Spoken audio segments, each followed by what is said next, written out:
મુખ્યમંત્રી શ્રી ભૂપેન્દ્ર પટેલ સોમવારે સાંજે ગાંધીનગરના મુખ્ય બસ મથકની ઓચિંતી મુલાકાત પહોંચ્યા હતા. મુખ્યમંત્રીશ્રીએ બસ મથકની સ્વચ્છતા સફાઈનું નિરીક્ષણ કર્યું હતું તેમજ કંટ્રોલ રૂમ અને ટિકિટ વિન્ડોની કામગીરી ઝીણવટપૂર્વક નિહાળી અને બસ મથકમાં મુસાફરો સાથે વાતચીત કરી અને તેમને મળતી સુવિધાઓની વિગતો પણ મેળવી હતી.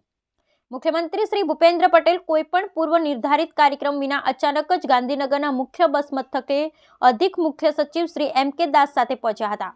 મુસાફરો, સામાન્ય નાગરિકો તથા એસટી બસ મથકમાં ફરજ પરના કર્મયોગીઓ સાથે સંવાદ કરી જાણકારી મેળવી હતી.